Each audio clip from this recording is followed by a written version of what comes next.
host and or the guest do not necessarily reflect the views of the host and or Paranormal Buzz Radio and or its sponsors. Use of any material produced by Paranormal Buzz Radio without express written consent is prohibited. Paranormal Buzz Radio will not be held responsible for you holding your knees, crying, and rocking in a corner in a puddle of your own urine, or being beheaded by a group of children in a cornfield. In fact, if you come across a group of children in a cornfield, we promise to make fun of you as you run away screaming in terror. Listener discretion is advised. Hey everyone, this is Darren Bus from the Paranormal Bus Stop, brought to you by Paranormal Buzz Radio. The Goose Gang is back. Myself, Darren Bus, Cynthia Gerodius, Ashley Storm, and Shay Carroll, where we talk about all things paranormal on a round table format. Come join us for some ghoulish fun.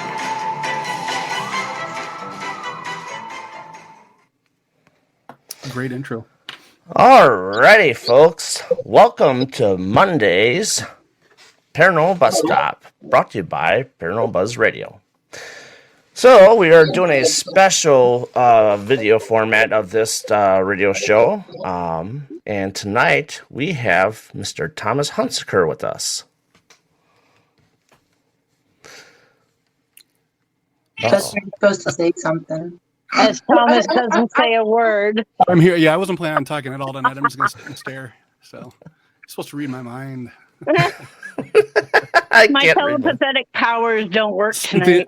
Cynthia, I was going to say, you know me well enough. You should be able to know what I'm thinking. Oh, yeah. If you don't, just make it up and I'll nod my head. Okay. Works for me. So, Ashley, how you doing today? I'm so fucking cold. But it's only like 60 degrees, but I'm freezing. Well, you're lucky you didn't get snow. We had snow up here. I've already told y'all. It's your choice to live up north. When you deal with that crazy shit, don't complain to me. I don't have a choice. Bruh, everybody has a choice. Wait. I don't think Darren's permitted to live in other states by law. Well, we'll make that happen at some point. Cynthia, how's your Monday going? Good now that I'm off work. Yeah. Definitely could understand that one. No. Hi, Lori.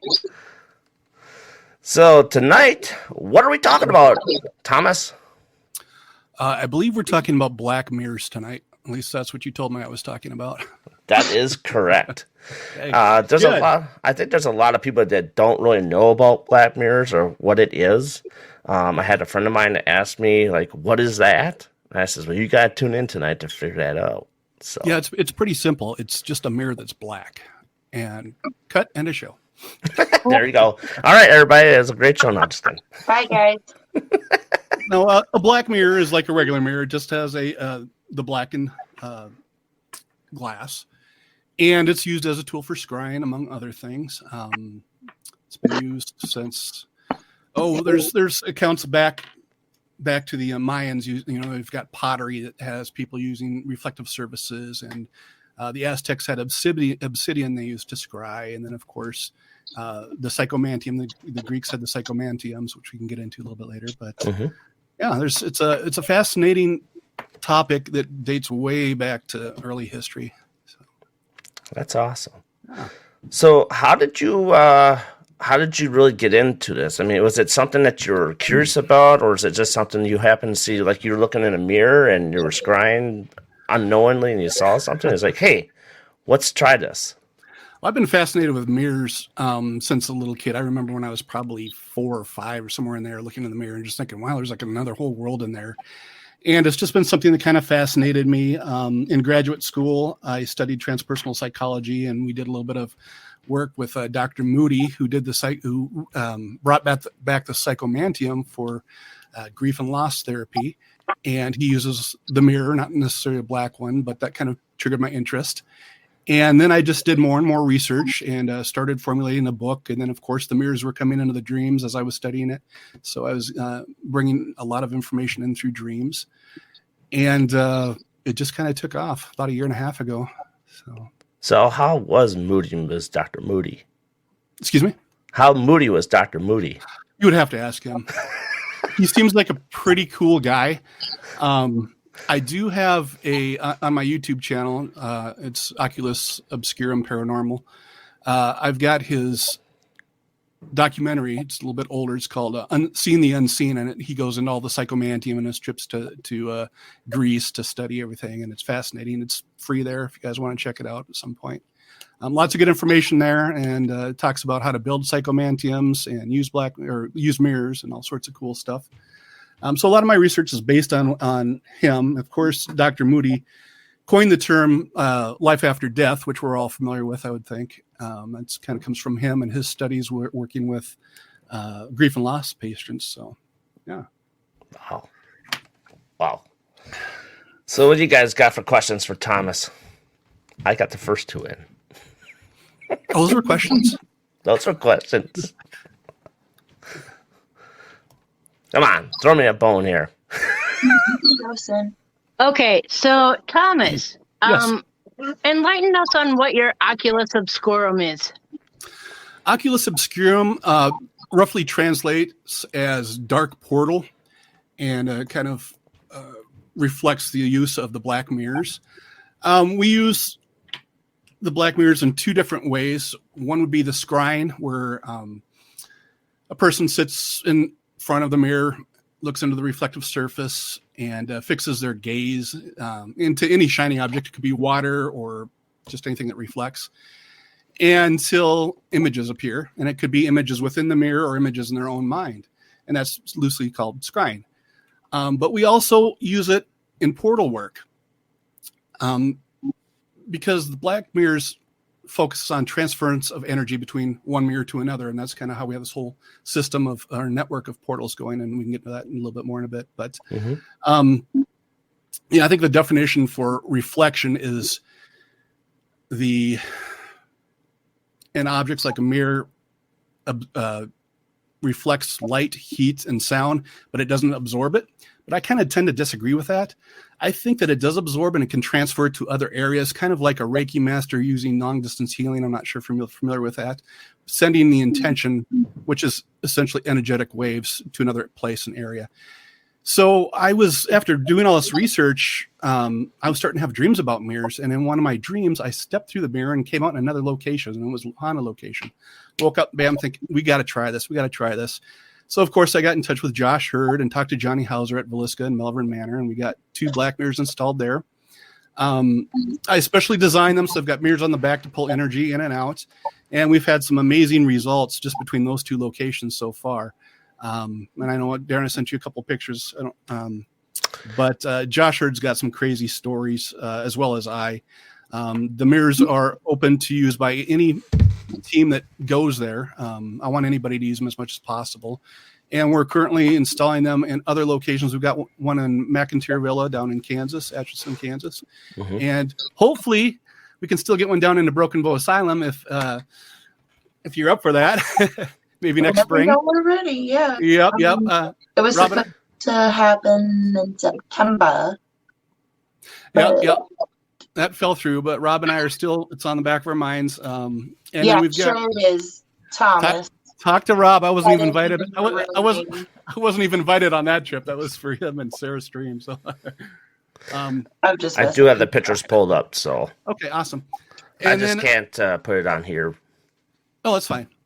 Then we've got some other potential spots out on the East Coast that I'm not going to mention yet until it's set in stone. And I think Johnny Hauser was talking about he's got some people out on the West Coast that would totally be in this idea. Our ultimate goal is to have this complete network of haunted locations linked by these mirrors, amplifying energy back and forth, seeing what comes through. Just at McIntyre Villa, we had some energies come through that we knew were from Melbourne. Well, we assume were from Melbourne. Some names that came through. A Eunice, for anyone who's familiar with that. Eunice comes up. Yep, there I see some head shaking. Eunice came through with Tori. She was with us, Smith Westlake, and that was pretty amazing. Josh has got some amazing stories from what he's experienced there, but I could go on for days talking about everything that's going on. Well, we do have an hour show. Yeah. So I'll throw up these pictures. Hopefully they translate to the screen. Oh, thank God it's not my nudes. Can you guys see that okay? You know you can add it to the stream, right? Yeah, I'm gonna use I've tried that before and I keep fucking it up, so I'm gonna make a YouTube tutorial for you because if I can do it, you can there's do it. another one. There you go. Yes, I love to learn. I'm not quite sure what group took these down at Melvin Manor. The first one, they took down the Shadow Man hallway with the mirror closed. There's a veil we put over the mirror to close it so the energies can't come through, and it looks like a clear, crisp picture. Well, right away, they took the veil up, opened the mirror, and the next one, you can go to the next one, and all sorts of anomalies showed up. I thought that was fascinating. I see the outline way in the back a little bit there. Yeah. That's pretty cool. Josh heard, and I think Rob is working on getting the names of the groups that took the pictures. This other picture, I don't know, you see, it looks like an image of a little girl there in period dress. That was taken near the mirror shortly after we installed it at Melbourne. And to me, and I talked with Josh about this too, it looks like one of the girls from Villisca, which is just really creepy.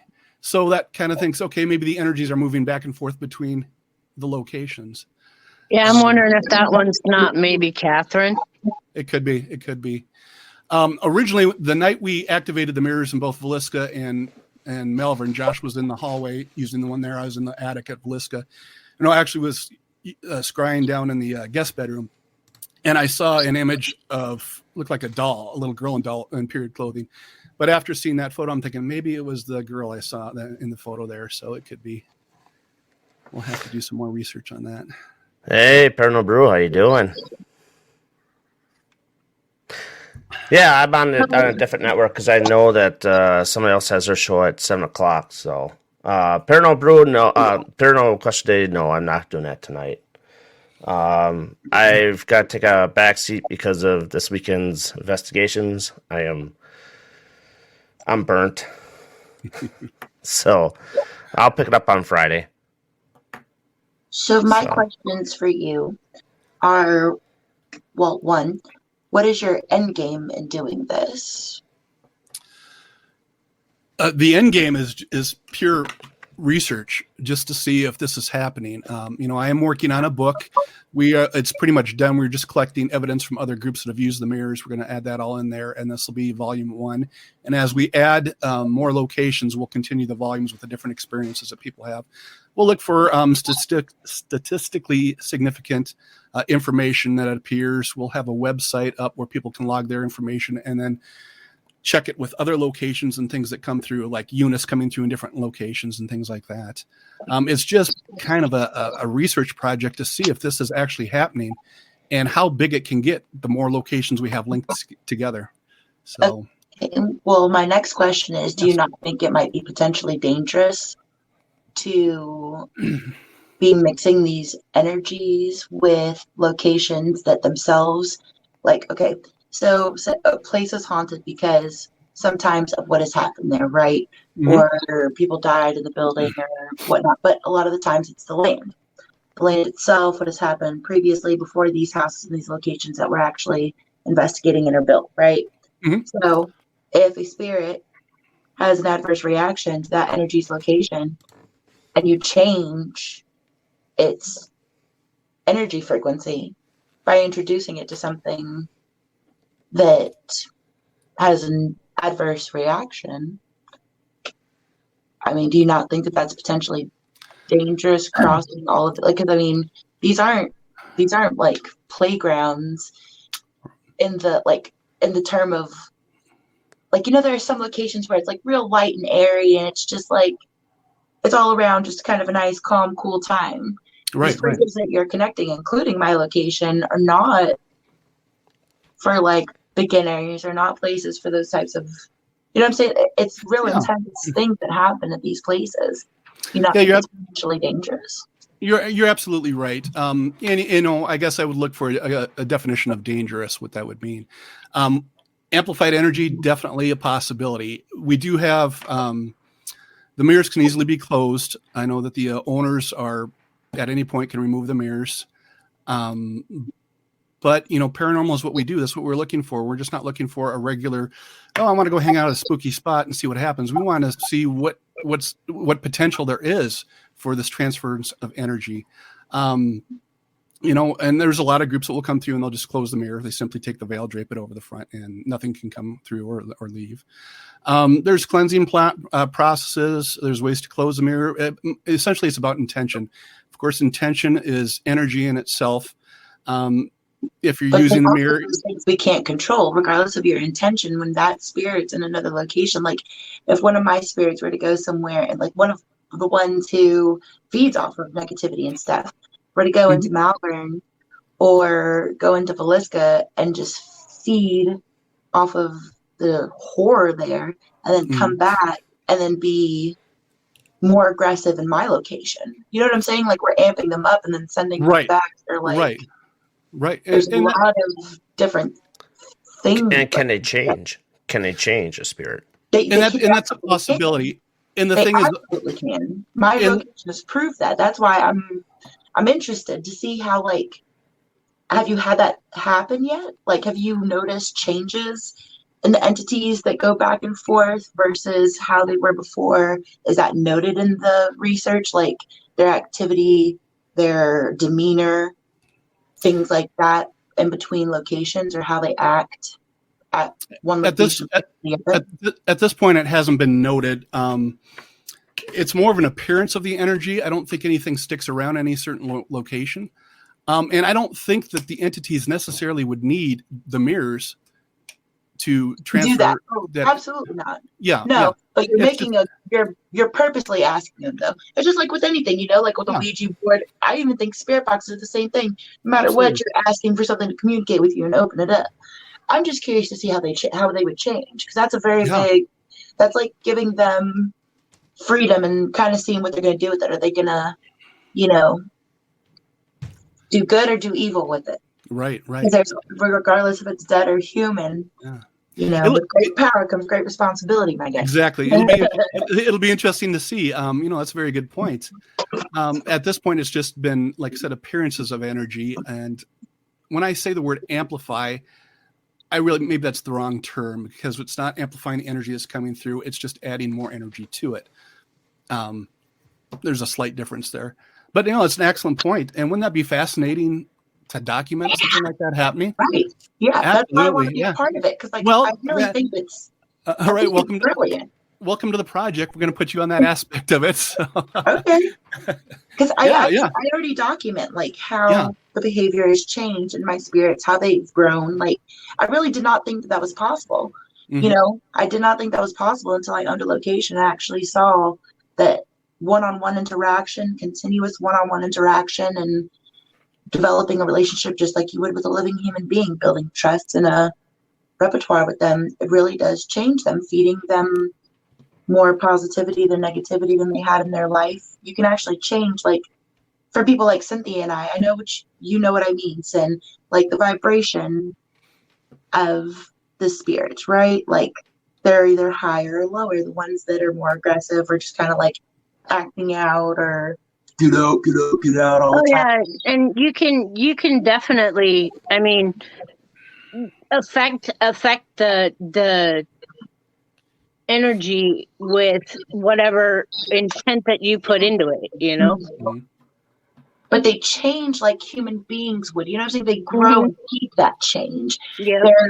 Their actions develop and their feelings develop. Like they go from being aggressive to being kind-hearted, and then it's kind of like the nature versus nurture thing.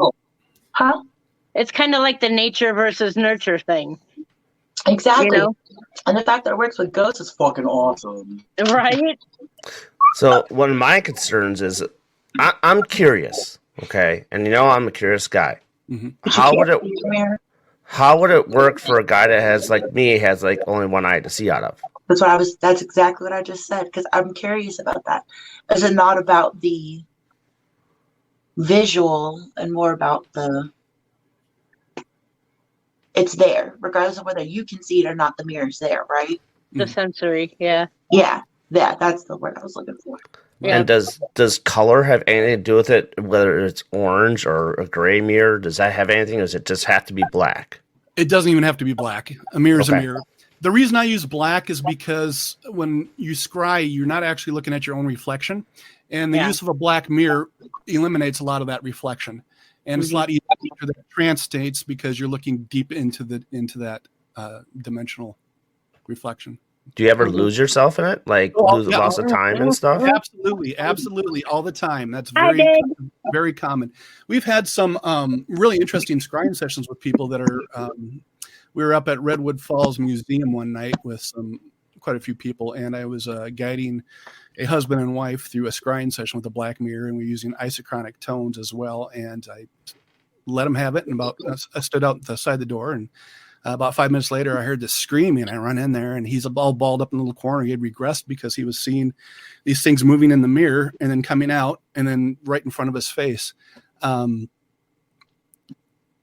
It took him a while to get over that, but he just absolutely loved it because that validated some of his experiences and his belief in the paranormal.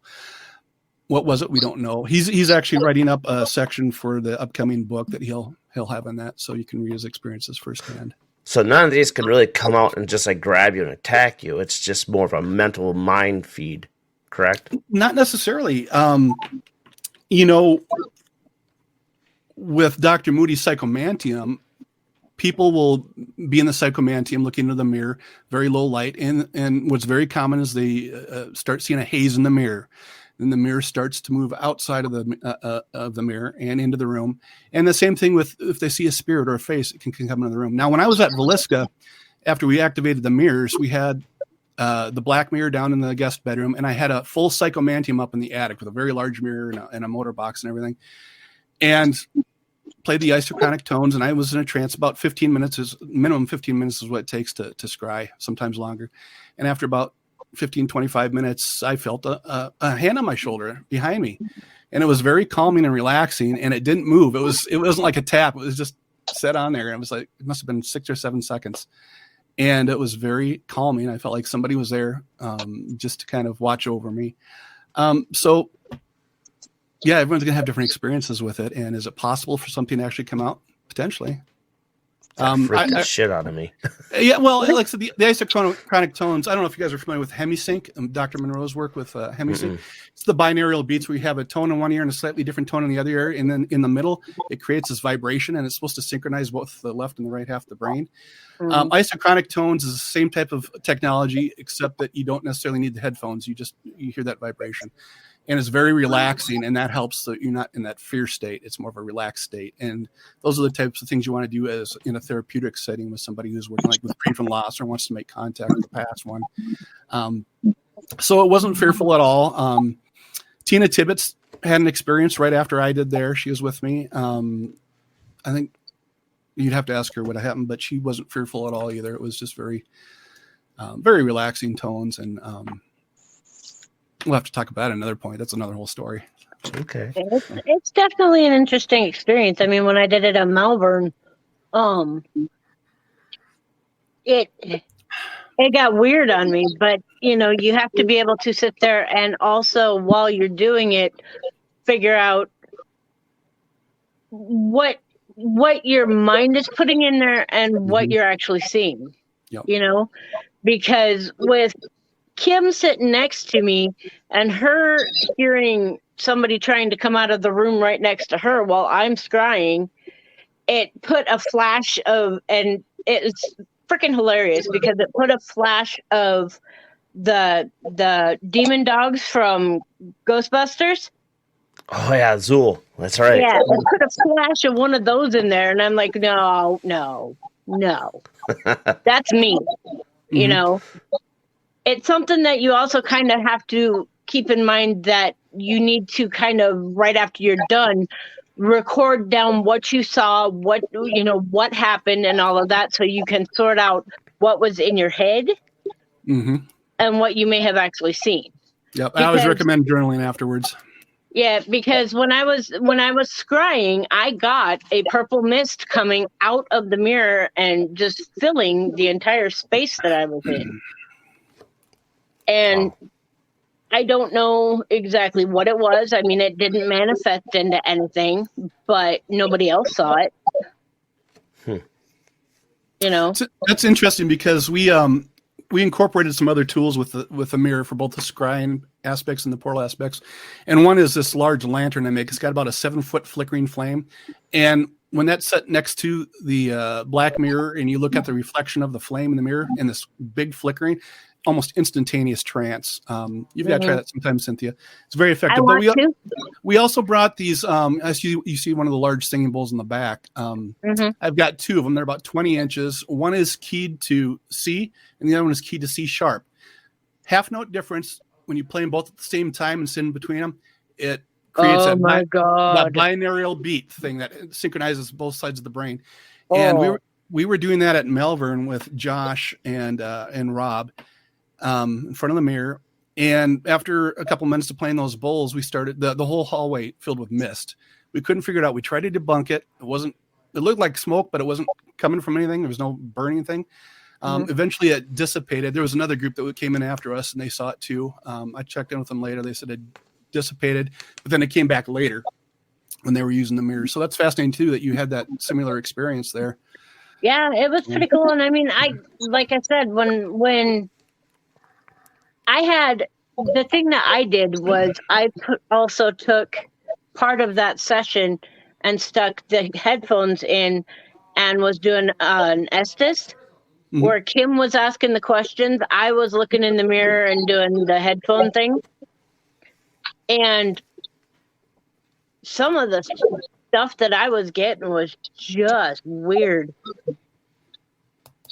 I mean, voices and just, odd sounding voices and screams and I was actually getting a few of the responses to her questions that she was wanting, but I mean, there was so much going on because you have that channel open. Right. Something else that I find fascinating too is watching people doing the scrying with the tones and the flickering light and their physical reactions, the rocking that starts happening after they enter that trance state. I know, Cynthia, we saw the girls doing that in the 3rd floor of Bango Crib. When I was at McIntyrville, everyone was just most of the places I go with that setup, people start doing the rocking and they're just in that deep trance. You can just tell. It's just fascinating how quick that works.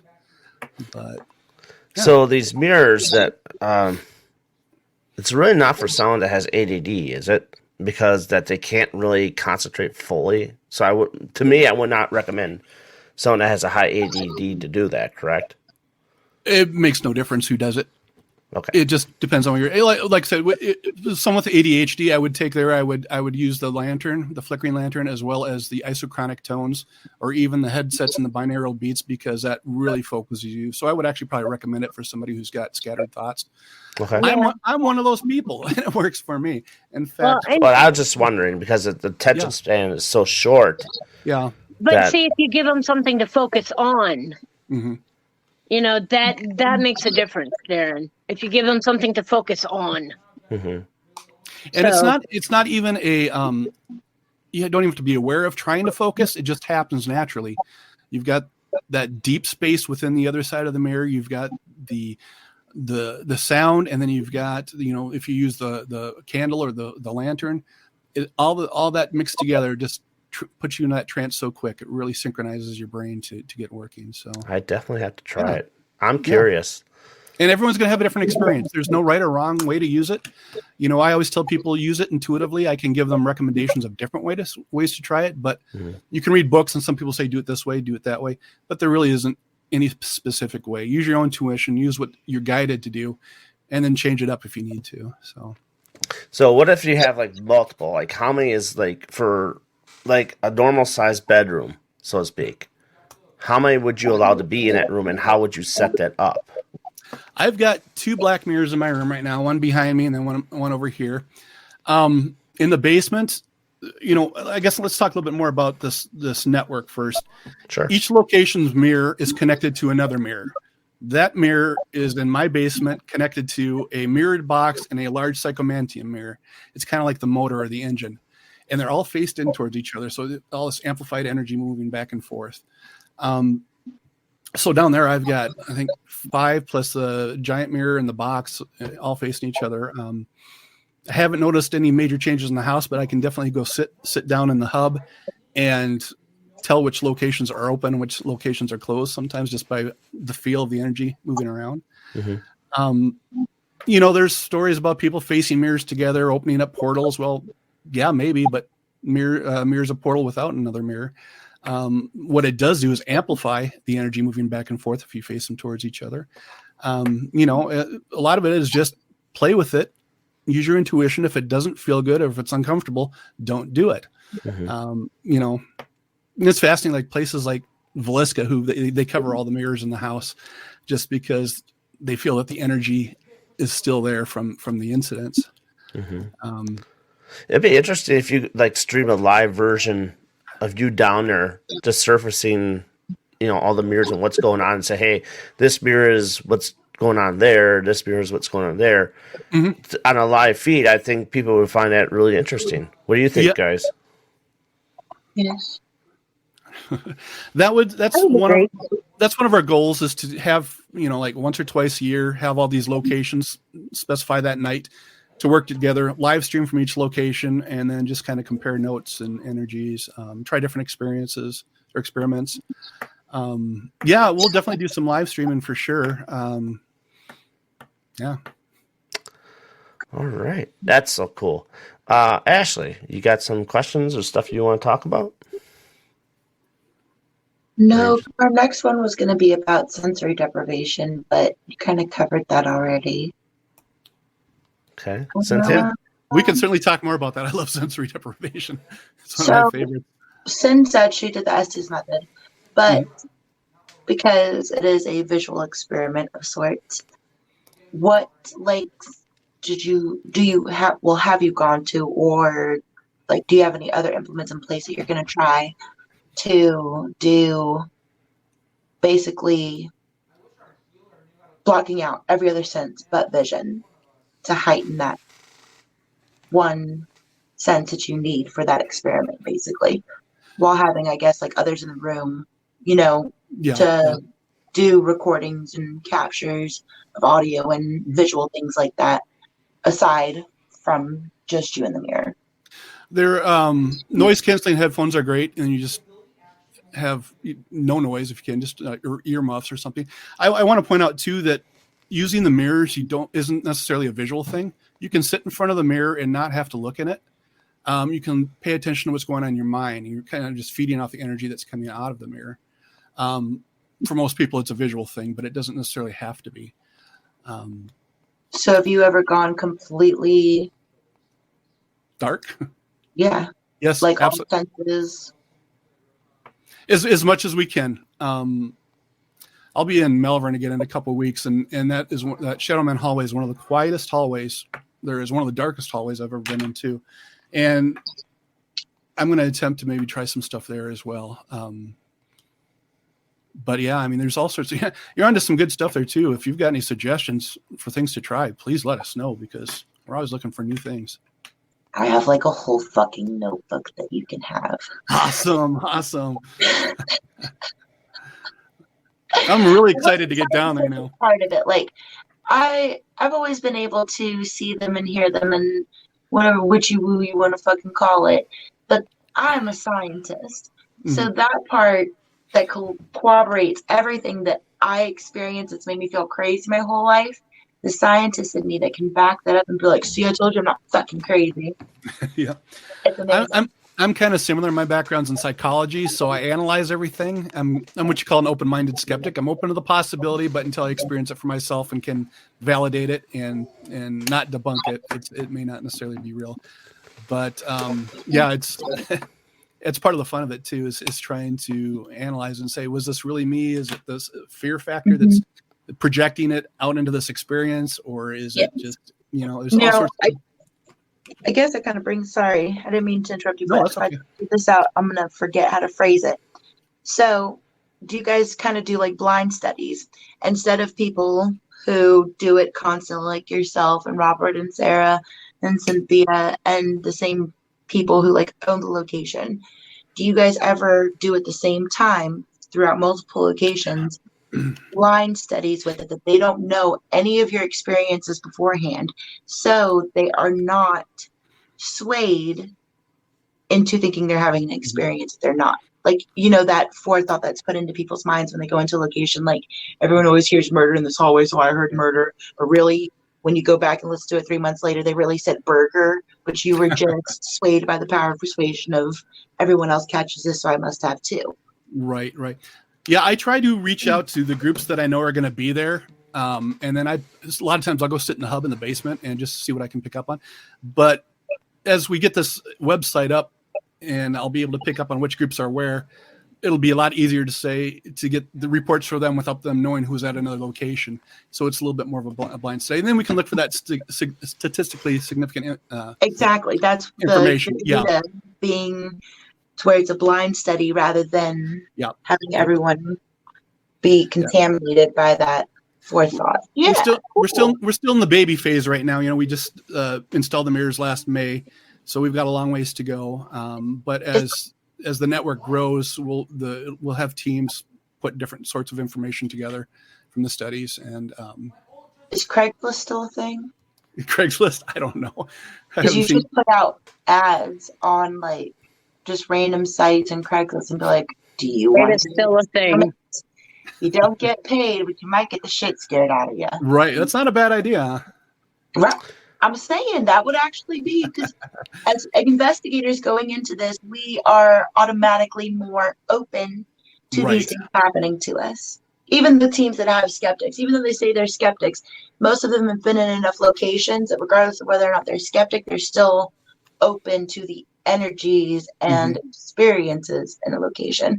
If you got someone who didn't do this at all and sat them in that room, I'd be very interested to see what, like, why the fuck am I seeing this shit? I'm like, oh, okay, so you see it too, and just writing down little notes like from behind the mirror, like they're laughing at. And you're actually onto a good point too, because a lot of people who utilize the mirrors are aware what the project is, so they they don't go into it blind. Some places, and I do have a binder at each location that talks about the information and what the objective of the Paranormal Portal project is. But I know some locations don't put their binders out. It would be nice to have that information offered at the end of the investigation to see if, okay, I get it now, as a possibility. But that's the biggest thing too, is that it's the people that know about the mirrors are already have those expectations of what's potentially could happen. Right. Malvern has their binders sitting out in the kitchen. Okay. I think Johnny sometimes keeps his in his office in the barn, and I know that Steph at McIntyre keeps hers in one of the bedrooms. She doesn't have it out. I almost have to ask, but I'm going to put a little sign below her mirror there. It says "Ask Steph about the Paranormal Portal project," and then they can ask after they leave if they want. So. Yeah. Malvern's has theirs right by the notebooks that they have out for everybody to write their experiences in. I was just going to bring that up. So, it's there. Do you ever have like the same experience, or is every time you do it, is it completely different? You would have to talk to people. For me, it's different almost all the time. Okay. But I also go into it with different intentions, and that's the key. What intention are you going into it with?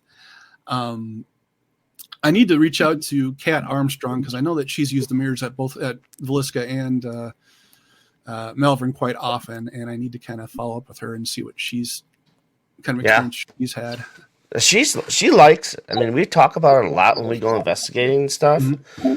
So she's very intrigued by it and wants to do more, because they do that at Broadhead on smaller mirrors. They'll scry on smaller mirrors.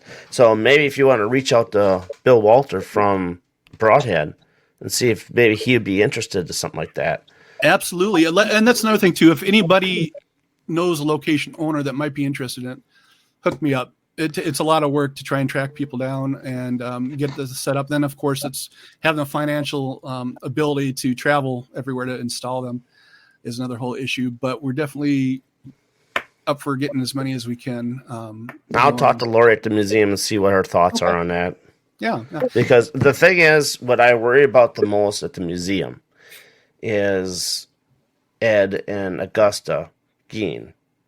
Because I don't want them to think, okay, they can just go to a different location. If it so happens it does, how bad would that screw up another location? Because what their characteristics are. When I design the mirrors for each location, I can actually use sigils and intention to block certain energies coming through. Okay. So, it would just take some time, but it's a possibility to block certain energies from moving from one spot to the other, for sure. Okay. So I'll talk to her, and I'll talk to Bill too. It'd be really cool to get Ed Gein over to Velisca. I don't know. I think that would, that would be a problem. I think maybe he could give us some answers that we've all wanted, like who. I don't know. I'm kind of stuck on that one. Yeah. I mean, I've seen Cynthia, she was shaking her head no. So we're fairly selective about the locations we put these into as well. Some of the extreme ones we probably won't go for. The ones that are very, like some of the museums, we probably won't go for because they have a lot of historical stuff rather than just, like the Redwood Falls Museum up in Minnesota. I'd love to put one in there, but everything there is all historical artifacts, so our mirrors don't really fit in. Mm-hmm. Although we've used the black mirrors there before, we just haven't installed one. Well, the Stevenson building's got mirrors in it too. They got a mirror room, correct? The which location? The Stevenson building. They might have. I know I reached out to Christy at one point about putting one in there, and that kind of fell through for now. They've got a makeshift psychomantium put up in there. Yep.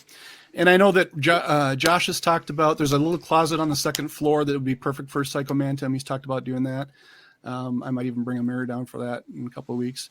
McIntyre Villa's got a great mirror room. There's some intense energy in there. That little tiny thing across from one of the upstairs rooms.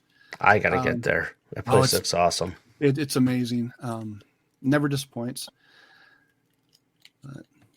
That's another thing. I did talk to Steph last week, and we are going to move eventually, probably this spring, the large hub out of my basement.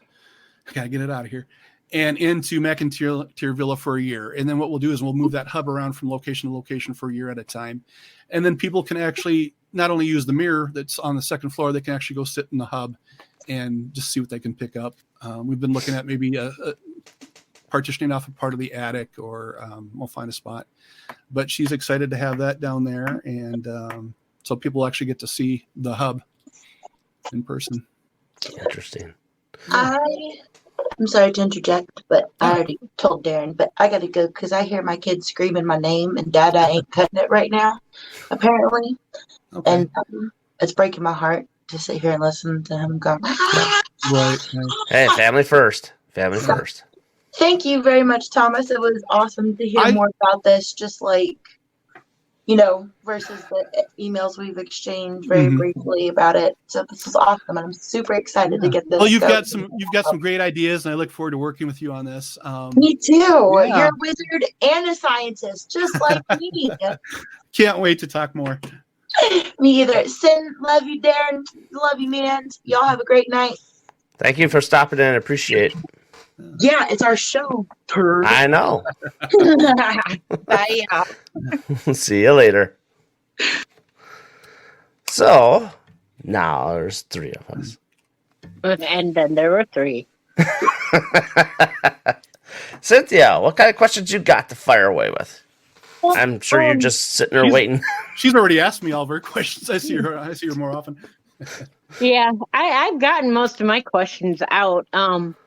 I think one of the really cool experiences, though, that I can interject with using the portable black mirror that you have and then doing the one down in Malvern, when we were doing the Estes up on the third floor in Bango, I kind of, from a distance, was doing my scrying. Mm-hmm. And it was really weird because, you guys all saw me jump and catch that flash of that face.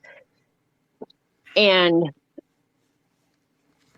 I almost got the same feeling down at Malvern through that mirror of the feeling that I had when I saw the female face to the side of me sitting up in Bango.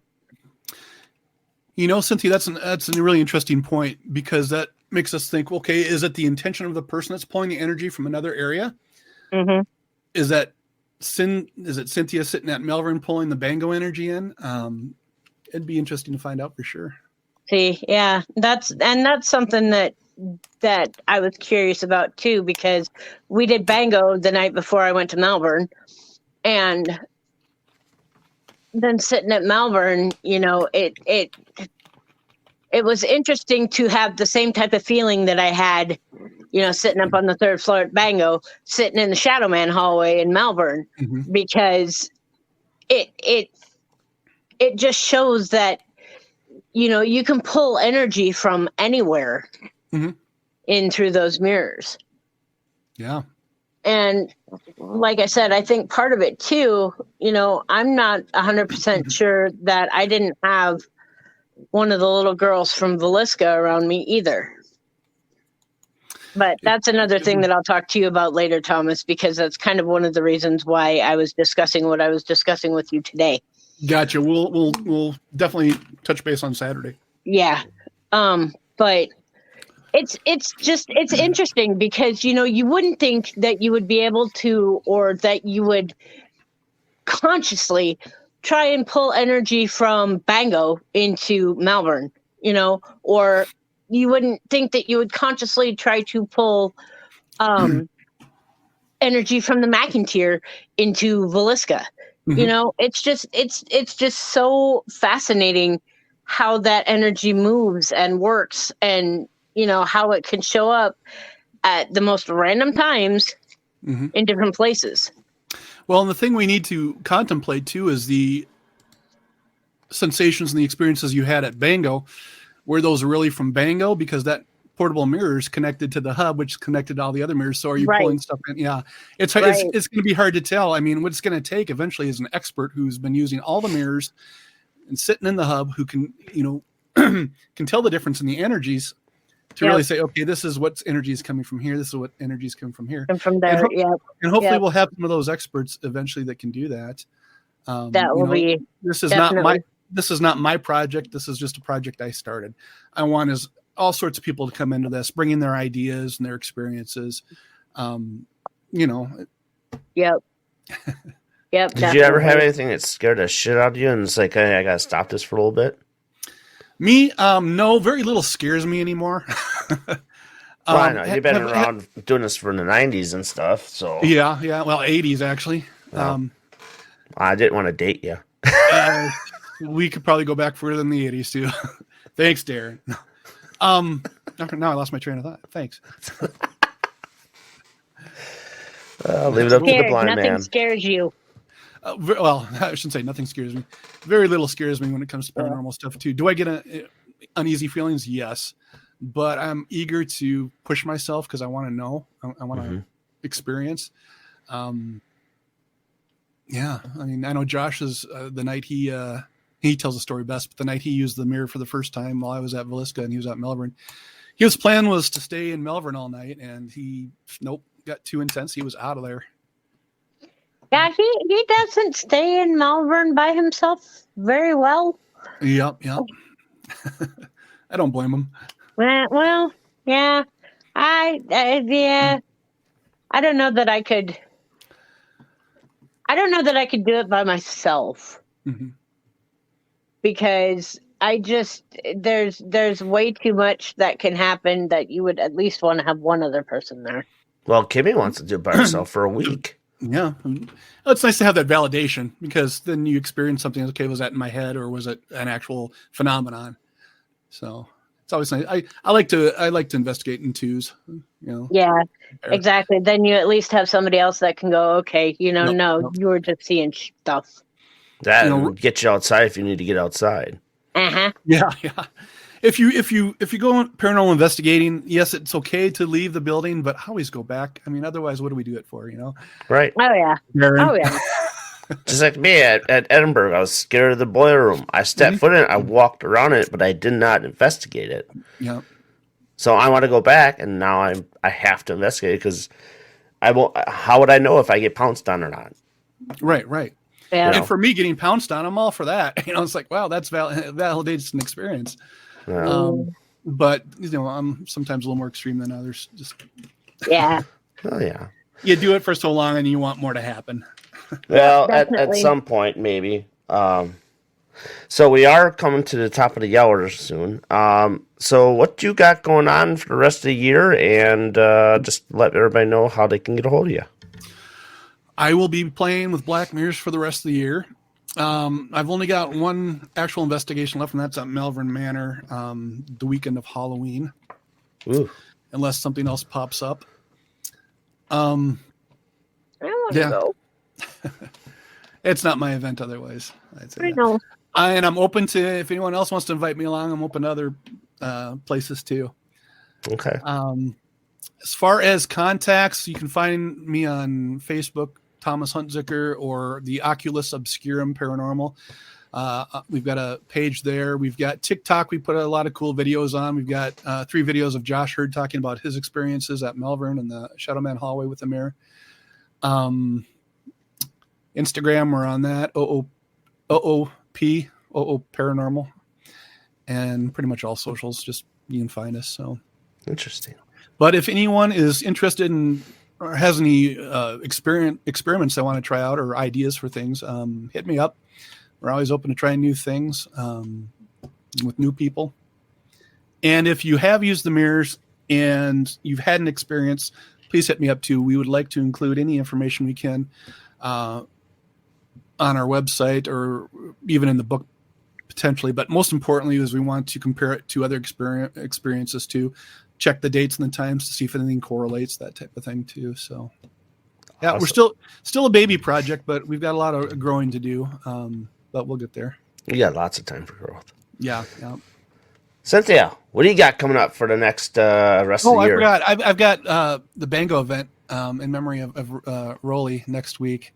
And that's a Cynthia's event that is absolutely amazing. And we're still disappointed in you, Darren, for skipping out this year. Hey, you know what? I could possibly do a StreamYard with everybody.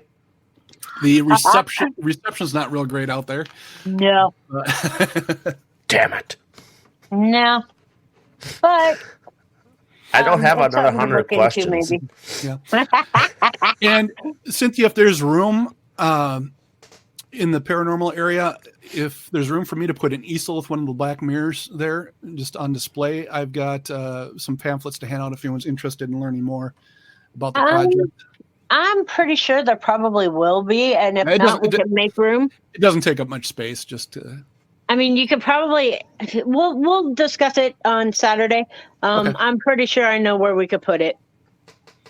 Just bring it with you. Okay. Just bring it with you, and I'm sure we can. We'll find a spot for it. Yeah, it takes up very little room. It's just a iPod with so. Okay. Yep, no problem.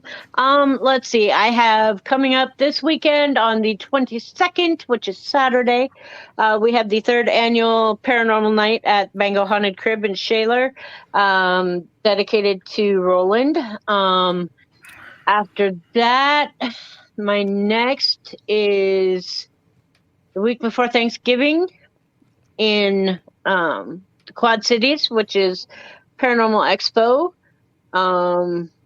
Other than that, I really don't have anything booked right now. I am always willing to tag along with people if they want us to tag along. Just kind of in the planning stages for next year and trying to get things up and going. And I've got a couple of residential cases that I need to look into, that we need to look into, Mr. Thomas. I'm just waiting for the call. Yeah, we will discuss that one more on Saturday too. Yeah, I forgot. I think Rob is going to maybe set something up in November up in Minnesota. I'll have to follow up with him and see if he ever did that or not. But that might be another one I do. So awesome. And then I'm back to McIntyre Villa a few days before Christmas. I forgot all these things. Yeah, I'm excited about that. Very cool. If weather permitting, anyways. Yeah. Right. So not much going on this end except for radio shows and you had a big weekend. Yeah, I had a big weekend. Was just at Edinburgh and Friday, Edinburgh Manor, sorry, and then I was at Broadhead Manor on Saturday. So, yeah, I'm a little burnt, to say the least. Well, Broadhead is on my list of places to hit. If you wanted to maybe talk to them and about the project, yes, we'll get something worked out there. He's very easy to work with. Like I said, he's right now he's going to be shutting it down in November after his next 5 events, and then he'll be reopening it up in March, and then April he's got a Paracon going on. So cool. Wait. So I'll probably be there for the Paracon. But other than that, I got the 12th right now as pending. That everything goes on okay on my end. We'll be doing a first ever day investigation at the Washoe County Historical Museum in Wautoma, Wisconsin. And then from there, maybe another time in December. But after that, that's pretty much done. I'm done for the year, except for the Facebook Lives on Mondays and Fridays for the Paranormal Question of the Day. And now, I'm going to do a plug here for Paranormal Buzz Radio. Every third Monday of the month, you can catch us on Spreaker.com or sometimes here on StreamYard, however it works out. But normal time is 6 o'clock p.m. Central Standard Time. Tonight, 7 o'clock worked out better. So, but other than that, that's about it. So, well, thanks for having me on, Darren. I appreciate it. Absolutely. Got to get the word out, That's how people can find you. Yeah. Get things going. I mean, I'm sure my friend Bill will watch us later back and during the week and stuff, and I'm sure he'll contact me because he's heard me calling his name plenty of times. So, but I'll talk to Lori on the 12th and see how she feels about it, and then we can possibly go from there. So awesome. So with that, I thank you guys, everybody, for joining us for this edition of video for the Paranormal Bus Stop. And like I said, you can catch us every third Monday of the month. Anything else you want to throw in there, Cynthia? Not at the moment. Come see Raven Rose on Saturday. Yes, come see Raven Rose on Saturday in Shaler. Alrighty. So with that, with the close, I bid you all adieu, and thank you for joining us tonight, and you all have a great week. So long, everybody.